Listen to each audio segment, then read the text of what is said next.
Bonjour à tous, on se retrouve pour le pronostic du The 5 ordre de ce vendredi qui aura lieu sur l'hippodrome de Deauville en Réunion 1, 8e course. Attention, départ prévu à 20h15, un handicap sur la piste en sable fibré. Et un favori qui semble tout indiqué avec le 2 Tortis Amber. C'est un véritable métronome.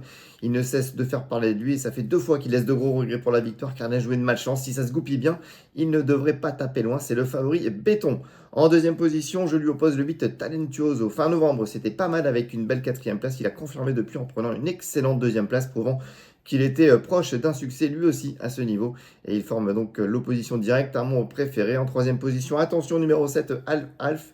Il était dernier la dernière fois pour aborder la phase finale. Il n'a cessé de refaire du terrain sur les premiers, c'était vraiment plaisant. Lui aussi mérite un large crédit et peut prétendre à la victoire. À l'instar du numéro 9, Wooton Melody, que j'ai retenu en quatrième position. Il a fourni un brillant effort final dans la course référence pour se classer troisième. Il va monter là-dessus car c'était seulement sa seconde sortie après une longue absence. Bref, tous les feux sont au vert et enfin en cinquième position, attention également au numéro 16 de Speedster. C'est un concurrent qui fait parler de lui dans les handicaps, plutôt deuxième épreuve avec des belles fins de course. S'il peut voir le jour au moment opportun, dans le bas du tableau, c'est loin d'être impossible. C'est un outsider séduisant. Autre outsider intéressant que j'ai retenu en sixième position, là ce Major Hawk.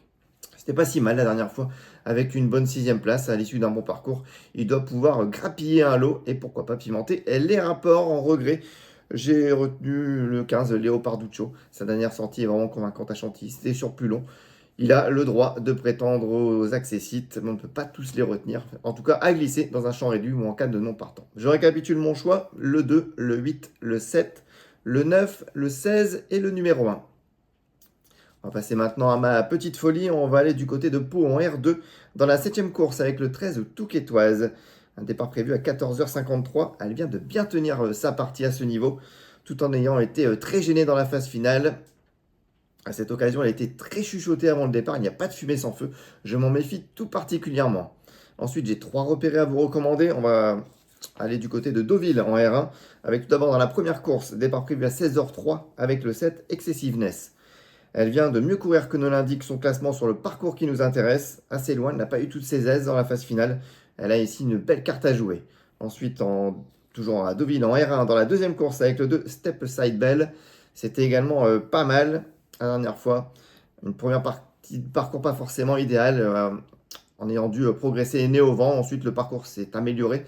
Et dans la phase finale, c'était plutôt plaisant dans ce lot. C'est un bon point d'appui.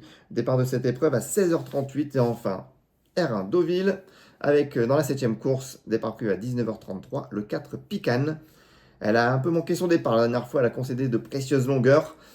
Elle a musardé à l'arrière-garde et ensuite dans la phase finale, elle a fourni une fin de course des plus plaisantes, prouvant qu'elle avait la pointure. Si elle part mieux, elle ne devrait pas taper loin, j'y crois tout particulièrement. Je récapitule ma petite folie.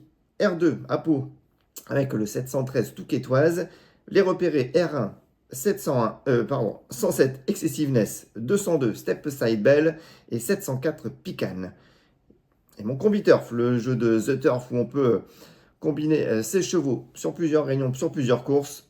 On va tenter 5 chevaux avec un droit à l'erreur, ça va nous coûter 12 euros en mettant les chevaux gagnants placés. On va mettre dans la R2 le 713 Touquetoise, dans la R1 le 107 Excessiveness, dans la R1 le 202 Step Side Bell, R1 704 Picane et R1 802 Tortis Amber. On tente ce pari, ça peut être amusant. Et on n'oublie pas, le jeu doit rester un plaisir, on n'est jamais sûr de rien et il faut savoir se fixer un budget. Demain, vous retrouverez Hugo pour le pronostic du The 50 qui aura lieu du côté de Vincennes samedi.